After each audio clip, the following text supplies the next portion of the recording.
Hello, welcome to our session. Today we're going to talk about understanding the effect of brain development, temperament, and environment on learning. I'm so glad you could join me.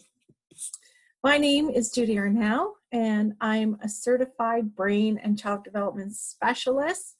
I consult in issues on parenting and also education. I'm also an author. I've written 4 books on non-punitive parenting and 1 book on non-punitive education. Okay, this is me. So that's me. My books have been translated into different languages, and the one on education is on pretty well self-directed education, which we also know as unschooling. And I also started an organization called Unschooling Canada and a Facebook group called Unschooling STEM, which is science, technology, engineering, mathematics. Feel free to come and follow me on those avenues. I also have a blog called unschoolingtouniversity.com, and welcome. We don't have to do housekeeping. We just want to say we love teachers, we love learning, we love learners and the whole education process. So tonight you're not going to get a chance to do a Q&A, sorry, because this is a recording, but I'm presenting this for the Learning Revolution Conference. So when we talk about education and all those effects on learning, what is the problem? What do children bring to school, and when do they lose it? When they're signed up for school on that very first day, they bring all these wonderful qualities to school. And somewhere between the age of 5 and 18, they lose their passion for learning. And worldwide, the high school dropout rate is anywhere from 20% to 80%. The solution is relevancy. Children need to know that what they're learning has real life application to the problems in their life and what they want to learn. And that's a good thing. And relevancy is very important, but also understanding what children take in at what stage of development is important, as well as understanding their different temperaments and how they may approach learning. And the third factor is environment. What factors in environment can prevent learners from learning what they need to know? So we're going to look at that tonight. Let's start with what are the ways you know what you know today? And school obviously is one way to get an education, but there's all different other kinds of ways where people learn now. Schooling is one of many, many alternatives of where to learn. And students are borderless. They can pretty well learn now from any course or resource anywhere in the world. And the future is improving qualifications or validating sources of where they have learned from. So boundaries of education are less important. It's more of an emphasis on what you know, how can you prove what you know. So I'm going to give a little bit about my background. I'm going to just turn my video off for a while. I'll come back in the end. So our story is I personally have 5 kids, and their learning needs were not met in a classroom. So I proceeded to take them out and homeschool.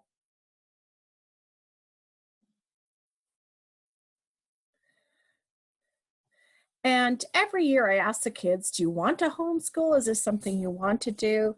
And every year they would say, yes, let's do it. I never thought I would homeschool past high school, but they just wanted to keep on going. So we did. Being that I am a specialist in non-punitive parenting, we started out taking the school model and bringing it home and found out very quickly it didn't work unless you're a very authoritarian parent.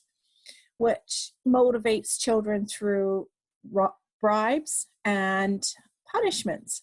And I am not that type of parent, so that didn't work for me. So more and more, I like to say we are homeschoolers that never actually got around to homeschooling.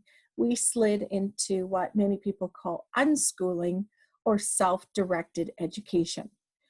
What that meant was that my role changed from being a teacher to a facilitator of education.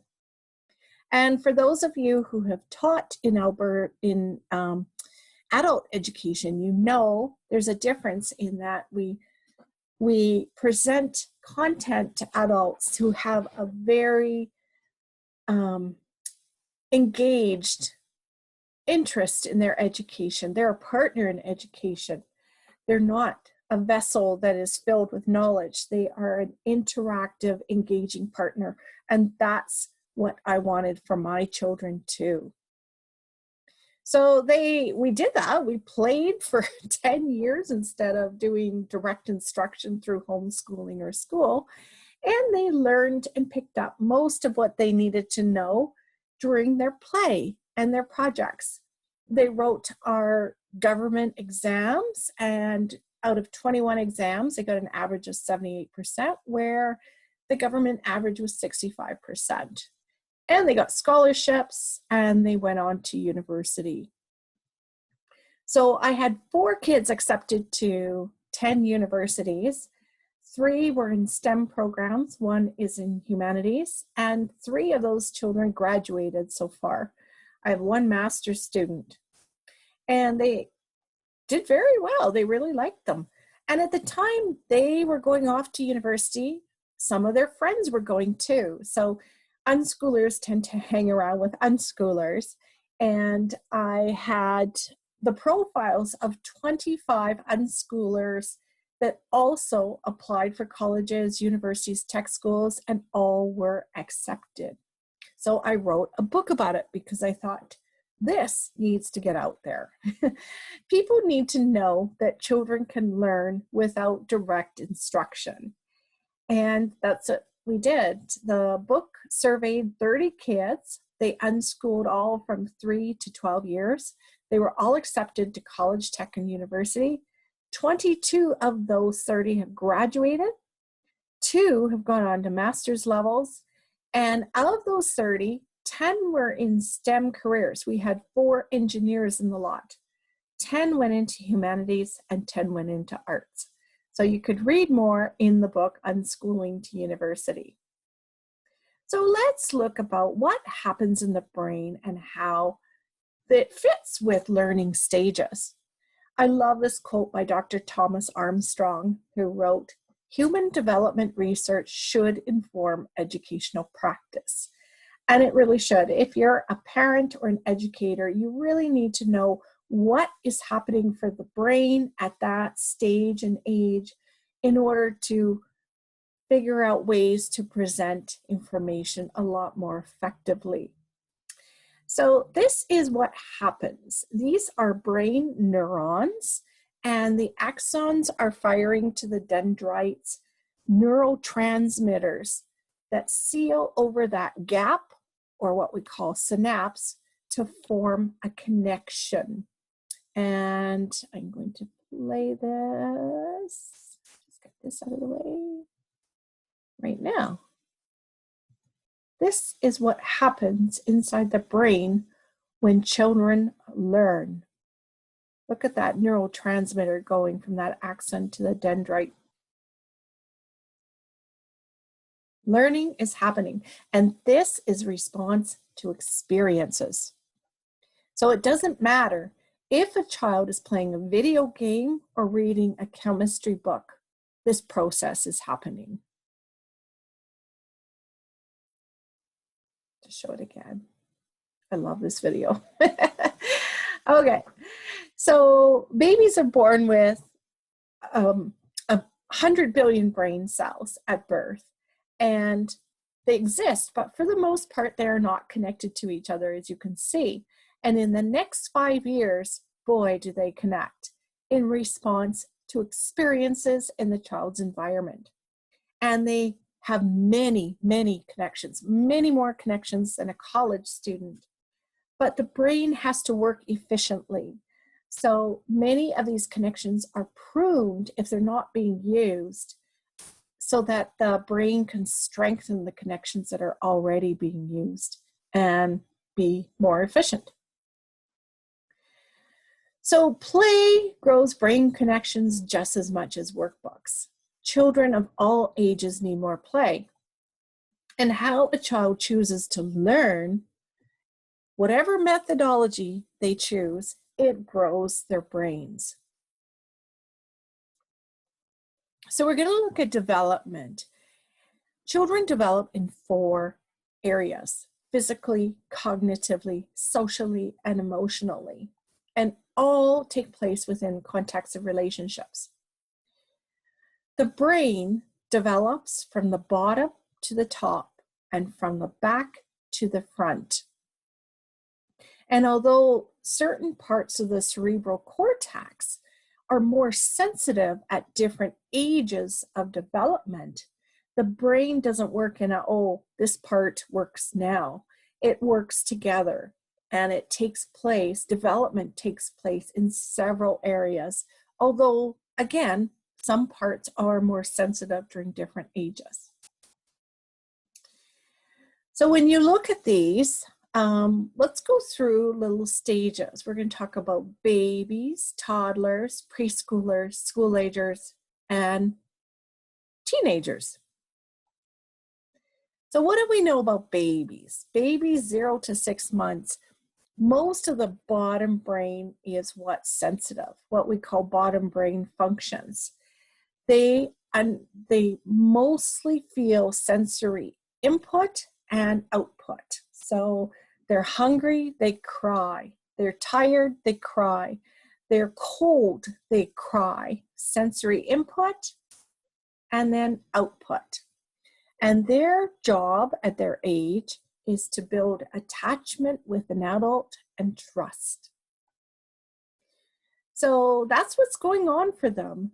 The bottom brain functions, which are most sensitive, are the brain stem and the peripheral and autonomic nervous system, the cerebellum, which is what we call the hindbrain, which controls the heart, the breathing, the blood sugar, the motor control and coordinations. So babies, their arms and limbs move, but they can't consciously control them enough to walk yet. And the occipital lobe, so their visual processing is very sensitive. We know that babies at the age of 3 months have the visual ability of adults. They can see everything an adult can see across the room. So what's baby education constitute?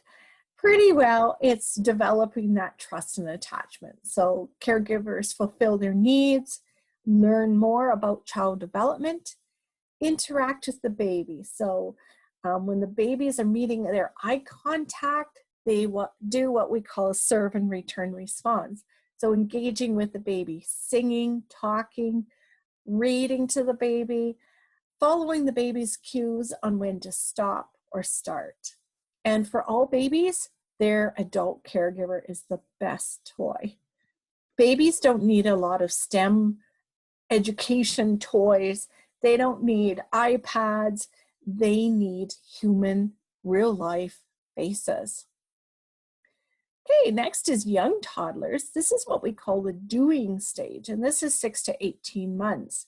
And again, those gross motor functions of the cerebellum kick into action. So they see something, they want to touch it, they want to explore it, they want to get into everything to understand what it feels like through their 5 senses. They hear it, they see it, they touch it, they want to taste it, goes in their mouth. So their job here is to build security with an adult. And it's often at times when separation anxiety begins. And their whole job is to explore, get into things, see, taste, touch, smell them. At this stage, babies learn to walk. It's a skill we don't teach. It's developmentally appropriate. The age of walking is 8 months to 18 months, and there's a wide range in between. The average age is around 1 year. So for older toddlers, they're in the feeling stage, which is 18 months to about 3 years. Now, we're working through the midbrain area, and if you think toddler temporal lobe, that is the area that's most sensitive. The temporal lobe is responsible for auditory processing, language recognition, visual memory, emotional response in the limbic system. And the limbic system consists of the hippocampus, the amygdala, and the hypothalamus. And that is why toddlers have such intense emotions, which they can't handle yet, and hence you get the tantrums. So their whole job at this stage is to build security and confidence too. Now again, their emotions are on high sensitivity, plus they have really good gross motor explorations. And they also learn to talk at this stage. So think of these parts that are most sensitive as babies, brainstem, the B and the B. Toddlers, temporal, T and the T. And that way you will quite understand. Now you can see this chart here shows executive function development. Executive function is that prefrontal lobe skills and abilities. And for the most part, from 0 to 3, not a whole lot of this going on. Executive function consists of 4 things. It's focus, ability to focus and filter distractions. Its ability to have really good working memory, follow 2 or 3 or 4 steps. It's about self-control, which is inhibitory restraint. And it's about flexibility and decision-making, making plan B when plan A doesn't work out. And you can see from 0 to age 3, not a lot of executive function happening. And that is why we need to protect toddlers, keep them safe, let them to explore safely, but also remember, not a whole lot of processing going on here. They don't understand consequences. They don't understand the results of their actions. And although they may understand the meaning of the word no, they do not have the self-control or executive function ability to not do something. So they understand it, but they don't have the self-control to not do it. So keep that in mind with your 0 to 3. But believe me, it does get better, as you can see from the chart. So older toddlers, what are they like because of this? Well, they have a whole range of explosive feelings. They tantrum. They want to be independent, but they also want to be secure. So that I want you, I don't want you. They need to explore. And because they can't handle their feelings very well, they often hit, push, and bite because they have very little self-control. They're very honest. They have no filters that help them get along with people. And they have very great active motor skills. Short attention span because, again, executive function is very short. No logic because they don't have those prefrontal cortex skills, and limited speech, which is coming. But at this age, they learn to talk, and they're wired to learn any of the 4,000 languages on earth. We don't teach talk, we model it, and that is how they learn language. They pick it up from those around them. So the best toddler education is not screens, it's not formal education, it's not schooling, and it's not worksheets. Best is free play, multi-sensory experiences because they see, taste, smell, touch, all those 5 senses. And conversations, adults who read, sing, and talk to them, but also keep their environment safe and redirect them when they're frustrated. Best toddler education. As you can see, language is so important in the first 3 years. Children that age need people to engage with them, and that's what we call the serve and return response. They need to hear language, they need to hear expressions, and people expressing feelings and emotion, and that way they get their vocabulary through hearing it through others. Okay, moving up the age group, the preschool years. This is what we call the thinking stage, ages 3 to 5 years. These are more back brain skills. So moving up and to the front of the brain, this is where they build self-regulation and executive function, that first big leap. They start to think and question. So P to a P. Parietal lobe is most sensitive in the preschooler age. It's responsible for sensory processing, attention, language development, and objects in relation to others. So preschool years are where imagination grows.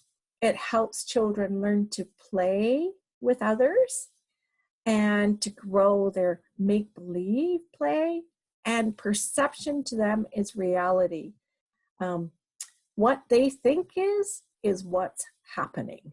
And it's really a nice stage. You can also see too, they're taking that first big leap in executive function. So from age 3 to age 6. And this is why most education doesn't begin until age 6 or 7. Is because children need enough self-control to not poke their little friend in circle time. They need to focus on the task at hand. They need to follow 2 steps. Go get your coat and put your shoes on. And they need decision making. And until they have it, they're not very good for formal education situations. What are preschoolers like? They question. They ask so many questions. Why is the sky blue? Why is water wet? Why do fish die when they're outside of water? They can whine. They're very, very active. They have amazing power. They're learning about power. Who has power? Who doesn't have power? You can get in a lot of power struggles at this age. They have great imaginations. And with that comes fears, because they imagine monsters in the closet and now they fear it. They're becoming a bit more cooperative. So when you tell a child under age 5 to do something, you can expect a 40% compliance rate. And that is awesome. That means 60% of the time, they're not going to listen to you or do what you want. And that is a developmental issue. That's not a discipline issue. They have a short attention span and they have very limited logic. Their fantasy world is growing and expanding, and their verbal ability is getting much better. Again, when you ask a preschooler to not eat the cookie before dinner, they understand what that means, but they do not have the self-control to not do it. A 5-year-old has better self-control than a 3-year-old. A good analogy for executive function is all the skills required to play chess. Can a 3-year-old play chess? Absolutely not. But a 7-year-old can play chess, because a 7-year-old has much more developed executive function skills. They have working memory, they have self-control, they have focus, and they have planning.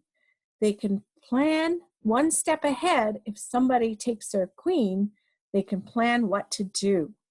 And that just gets better as children age. So what do babies, toddlers, and preschoolers do? They learn through 5 senses and through play. Education touches their ears, their eyes, their nose, their fingers, their nose, and their mouths. The more they can engage those 5 senses, the better they learn. And how do you do that? You do that through hands-on activities. So education must be play-based, experiential learning. Free play lends itself very well to education and multi-sensory experiences, things they can touch, they can taste, they can smell, they can see. Really, really good. You also want to continue that language development and acquisition of a rich vocabulary. Read, sing, talk to children. They will pick up language, which helps them in that social and emotional development. When we say, don't hit your friend, use your words, what we're saying is we're relying on their language development to control their emotions. Children who have good language can express their feelings in words instead of hitting, and that gets them ahead socially, emotionally, and academically. Next is the school age years. This is where children develop structure and skills, and it's from ages 6 to 12 years. Now you're going to see the frontal lobe really kicking into action. It's where they think logically, concretely, and tangibly. When we say tangible, they have to see it to understand it. It has to be something they can touch or understand in their environment. It's consequential learning. This is where children understand consequences. This is a good time to learn about the consequences of their actions, not before age 6. So think again. I try and remember F, frontal lobe, is most sensitive during first grade. Frontal first, F. So the school age years, grades 1 to grade 6. And I didn't mention, but preschoolers is where they learn toilet learning, and they can learn it really fast then. And in school age, that's where they learn reading, writing, and arithmetic. Again, they have quite a good sense of executive function. Not as much as you would expect for an 18-year-old, but up there. So what are school agers like? Young schools are 6 to 9. They're copycats. They love to question. They love to experiment. They're very rule focused. They're sore losers when they don't win at something, but they're good negotiators, and they're very much black-white thinkers, which ties into their rule focus. They don't see gray areas in things. They see black and they see white. Yes or no, allowed to, not allowed to. They're very concrete learners. As they move into the tween years, so age 10 to 13, they become more peer focused. They tend to grow out of basic toys that we think of toys and more into electronic toys. They start developing the finer areas of attitude, humor, and worries. What is the best school age education then? Books, internet, but again, still hands-on activities. Children this age are still learning through 5 senses: hearing, seeing, touching, smelling, not tasting. At this age, they don't put things in their mouths to explore, but they explore through talking and conversations. But again, hands-on experiential learning is best at this age. That's hard to provide in schools because schools are teaching 30 kids. They use the most efficient delivery method for education. Say they're teaching kids about snakes and reptiles. They can't logistically bring in 30 snakes so each child could have their own snake to experience. You can do it under home education, but it's very hard to do in schools. So they tend to use paper-based methods of delivery, workbooks, textbooks, worksheets. But that's not the way children are wired to learn. Children learn through exploration, hands-on activities, play, field trips, projects, most things that are delivered not through a screen. They learn through adult conversations and also peer conversations. So it's helpful to have resources beyond a classroom. That is how children learn. And actually, to be honest, that's how adults learn too. We learn best through things we experience and real life rather than things we read in a book. Because the more a learning experience can touch the 5 senses, hearing, seeing, touching, smelling, talking, the more those are taught, the more it sinks into long-term memory. Now, children learn to read. Again, that's another thing like toilet learning, walking, talking that we don't teach. They get it when the brain works. What parts of the brain cover learning to read? The occipital lobe, so seeing, text, and the frontal lobe, the language, the understanding that every bit of text has a meaning, and the temporal lobe, the language recognition. Those 3 parts have to work together. And it doesn't happen till about children reach the age of 6 or 7. That's the average age of reading. Because that developmentally happens when children are in school, most people assume that children are taught to read. But it's going to happen whether they are taught or not. The age of reading is anywhere from 4 years to 12 years. That's a wide range. And it's appropriate that children learn any way along that continuum. But in schools, the pressure is on because they're delivering content through paper-based resources. They need children to read as soon as possible. But if you look at children outside the school environment, children who are home educated and unschooled, they all read by age 12, whether they're taught or not. There is no child that isn't reading by age 12 because it's a developmental skill that occurs naturally.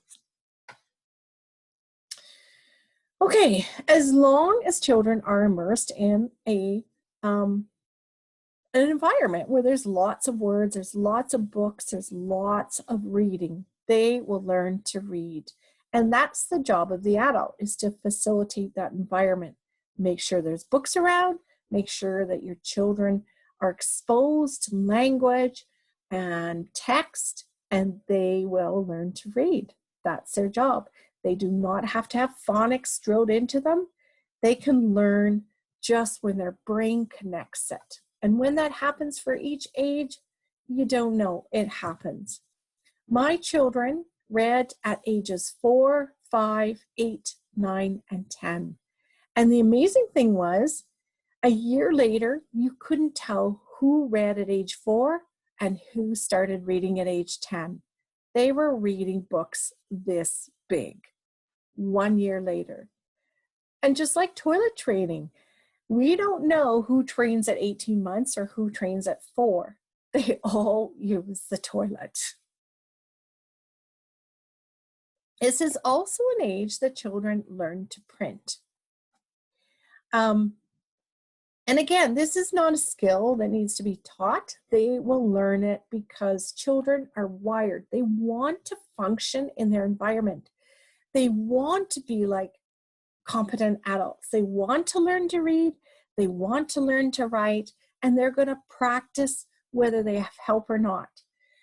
So this was an 18-year-old scribble, never learned how to do cursive. This child was online for most of his education years. And then he decided, university needs me to write faster than printing. And hey, my professors cannot understand my language. 3 months later of practicing cursive, that's what it looked like. And you should see it today. So when children want to write cursive, they will learn it. When children want to write, they need something to say, and they will learn to write. So let's move to the teenage years. This is a stage of learning their identity, separating from family, and exploring their sexuality. This is age 13 to 19, and the most sensitive part of this brain is the prefrontal cortex. This is where children develop the skills of critical analysis within the context of healthy mentoring adult relationships. This is where they get their abstract and theoretical thinking skills. Higher order planning, problem solving, risk taking, thinking, and decision making. And this is where the final coordination of movement happens, their personality becomes cemented, and their emotional processing again. This is where children can learn to write essays, their theoretical thinking, and learn to do abstract thinking mathematics. In the school age years, every child can learn to count, subtract, multiply, and divide with tangible help. But in the puberty years, children can learn about variables, trinomials, how to factor trinomials, things that aren't easily seen, but they can understand how it can happen. What are teenagers like? Early age teenagers are moody due to those hormone influxes. They're excellent sleepers. They can still be impulsive. They're interested in sexuality. Hormones are raging. They become abstract learners. They're interested in adult conversations because now it's not so much black and white. They want to know the gray areas of issues, and they're keen to find out what different adults think. They're very self-conscious, and peer pressure and bullying peaks at this age. Late stage teenagers, 16 to 18, they become more academically serious because a lot of their friends are making plans. What are they going to do for their career, their life? They're moving on to post-secondary. This is when anxiety, stress, and mental health issues become more prominent and start affecting daily routines and coping skills. Children are searching for identity. They're solidifying their values, the values they want to keep, against the values of their peers, against the values of their family and the outer world. They're preparing for moving as an independent person in the adult world. They're becoming more confident, and they still have a bit of a sense of omnipotence, grandiosity. That tends to be more tempered in the emerging adult years after 18. Teenagers, again, although they learn well through 5 senses, so hearing, seeing, touching, smelling, talking about it, still is important, but they also are ready for theoretical paper-based instruction. That's why teens do well with online courses, if that's their learning style. They do well with reading textbooks, reading research, reading the internet, even reading Reddit. They're built for online learning. Not so much the school age years up until age 12, but definitely 13 and up can be experiential, but also enhanced with online learning. They learn to analyze and critically think at this age. They learn higher order mathematical problems. So math is about solving everyday problems. For example, we ordered half a cheesecake for our birthday. When I took it out of the box, I thought, that doesn't really look like half a cheesecake. It looks like it's been cut a bit. So this was a real life problem. And I said to the kids, how are we going to mathematically prove that this is not half a cheesecake? So they learned about pi in order to measure cake. And it was a good learning experience. At this point, they were able to figure out what pi is, the circumference of the cheesecake, and see if we got our fair share. So children are really good. They can learn problem in the moment math up until about age 13. After that, they can learn theoretical math without needing to see it in front of them. So children learn all these areas of arithmetic through play from grades 1 to grade 8, and more through play and projects. But after that, they start to really need paper-based mathematics. That's when they can learn about the Pythagorean theorem, algebra, calculus, trigonometry, integers, scientific method, chemistry, and physics. And many children start their paper-based math education at 13 because they have a real-life experiential understanding of math before that. The brain is ready to understand abstract math. And children, again, at this stage are more motivated to pursue paper-based work. It's not like they're starting from grade 1, they're starting from grade 8. And this is the age they're taking that final leap of development in the prefrontal cortex. From age 13 to 18, and really big leap around 17, that is the best their brains are going to be at age 25. But remember, they're starting to get really, really good at self-control, the ability to sit down and do work because they know it has to be done, not because they don't want to do it. They're really good at plan B. They're really good at self-control and working memory. So at 13, don't expect too much there, but at 17, yes, you can expect it there.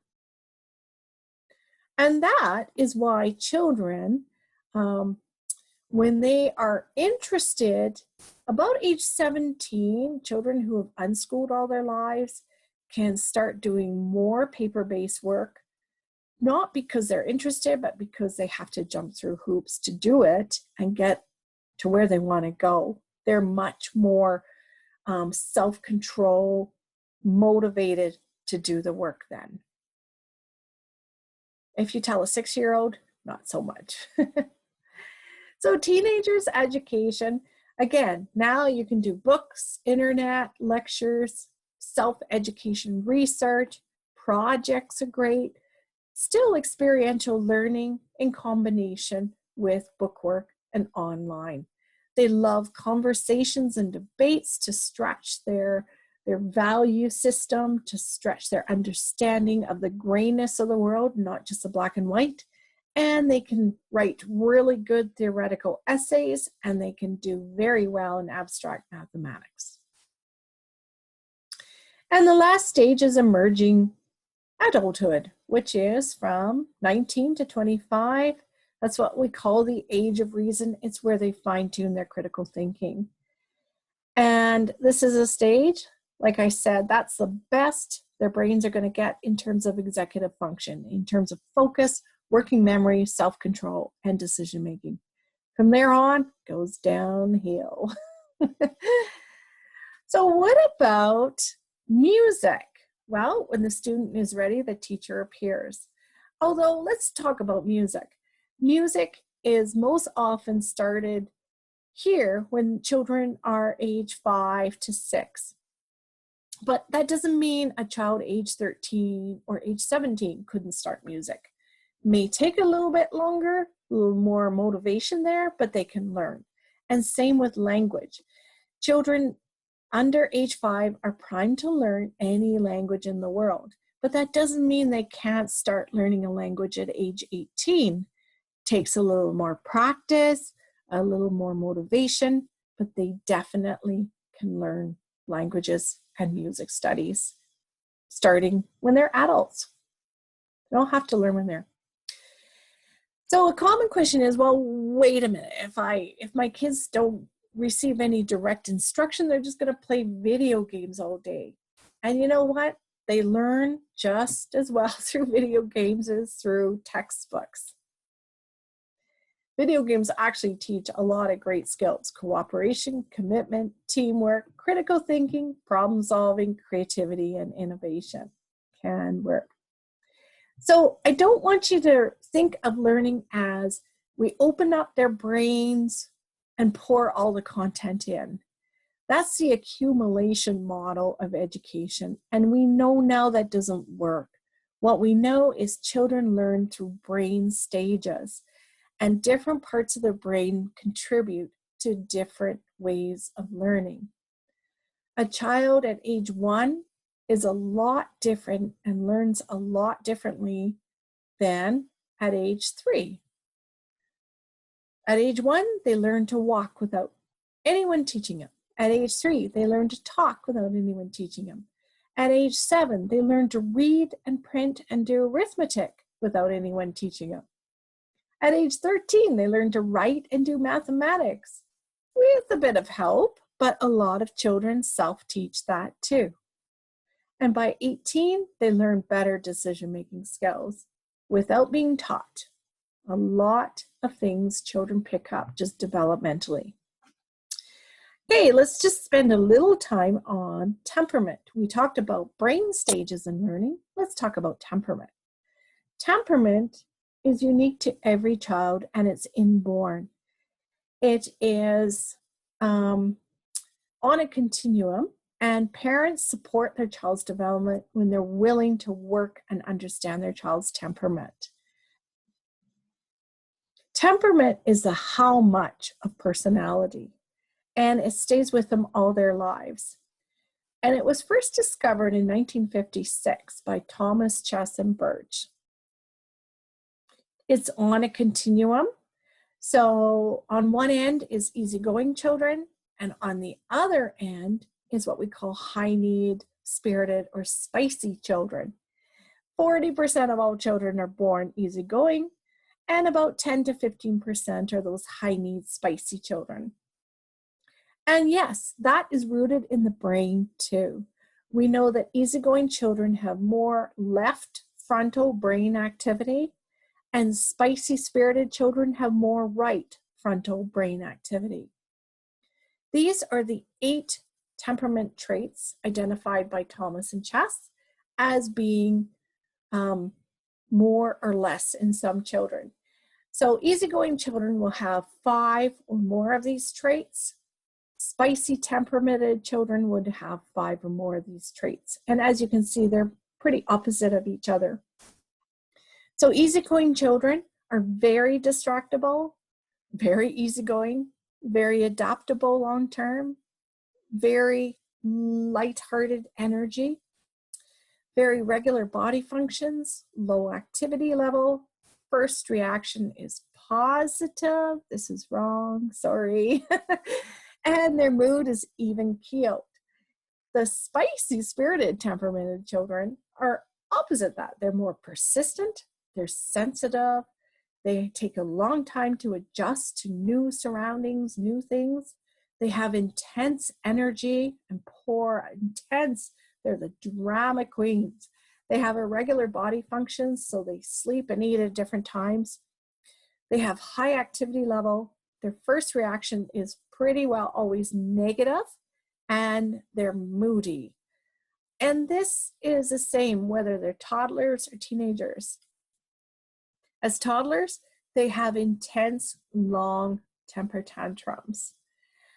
But as teenagers, again, they're very persistent. They won't listen to you, but they don't listen to their peers either. So that's kind of good. So that does affect their learning. Temperament could move that executive function line right to the right a bit. So when children gain self-control of their temper tantrums, when they have more control over their body functions, they take a bit longer than a neurotypical child. Let's look at the environment and learning. Everybody grows up with stress. We all have stress in our lives. That stress can be anywhere positive, tolerable, or toxic stress. What we want is positive stress. That enhances the learning environment. Toxic stress impairs learning. So what's the difference? Positive stress is motivational and builds resiliency. It's and a good example is going to a friend's birthday party that you don't know anybody. So for a child, that could be very stressful. But once they go, they make some friends. It's motivational. It says, yes, I did it. I was scared about that and I did it. And yay, I feel good about it. That's positive stress. Tolerable stress is yucky stuff. One example of that is a flood or a city that's flooded. It's nasty stuff, but it subsides and is buffered by caring people. For example, maybe for a child, an example of tolerable stress would be their parents getting divorced. It happens, they get over it, but they are supported by caring people who meet their needs. Toxic stress is prolonged, it's unpredictable, and it's not buffered by caring adult. Let's take the same situation, a divorce for a child. If it's long drawn out, it's continuing, and the child is not supported by either parent or another adult, that can have profound effects on their ability to learn and their developing brain. Why is that? What happens? When children experience toxic stress, their bodies release cortisol and adrenaline. And those things are helpful when they're helpful during positive stress, when they get you motivated to go to a birthday party and put some energy into it, and then it's done. Then the body can go back into relaxation. But for ongoing toxic stress, it's constantly releasing cortisol and adrenaline, and that puts the body on high alert. The body cannot be on high alert all the time. It has residual effects on the body, and that's not good.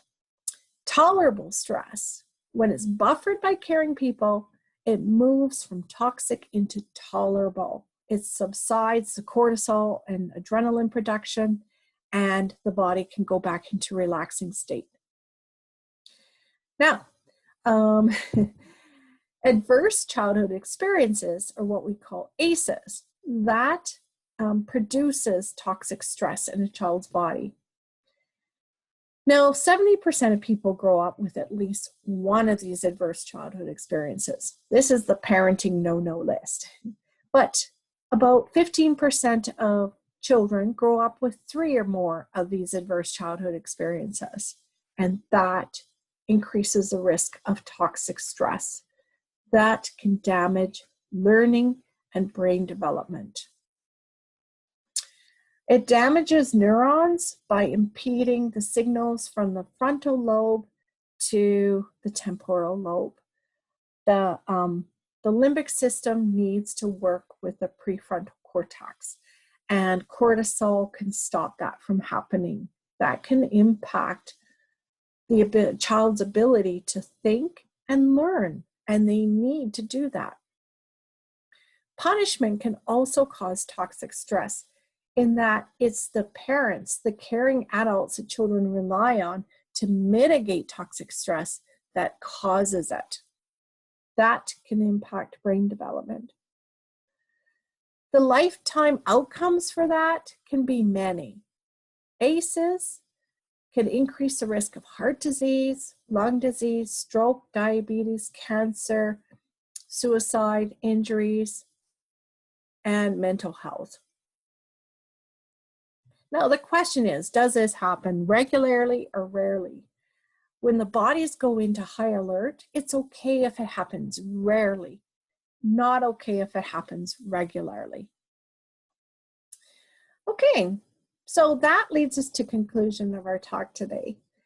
So you've learned about the impact of development on learning and best educational forms for each stage of development.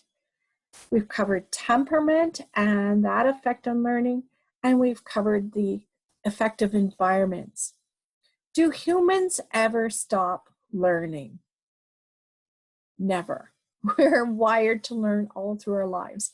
Even though the brain has certain areas that are more sensitive to types of learning than others, we never stop learning. The brain adapts to its environment, and it's this amazing computer that keeps changing and growing. So, learning is innate. You can't force a child to learn, and you can't stop a child to learn. Every child owns their education from the moment they're born to the moment they take their last breath. So if you'd like to find out more, I do cover brain stages, development stages more in depth in part 4 of Unschooling to University, as well as what are best educational options for each age. I don't cover temperament in this book. That's more covered in the Parenting with Patience book is temperament and discipline without distress. So please keep in touch. I'm not available to answer questions during this recording, but follow my blog on education, my blog on parenting, my Facebook page, Facebook group, and just find me. I'm under Judy Arnall on Amazon, Instagram, LinkedIn, and YouTube. I have a lot of sessions like this on YouTube. So if you want more information on the courses I offer, come to my website at professionalparenting.ca. Thank you so much for sharing this hour and a bit with me, and I hope it was educational for you, and I want you to go forward enjoying learning about your child or the children in your care, and know that adults are the best part of education. Relationships matter more in our world that's crammed with content. Children need you. Thank you so much.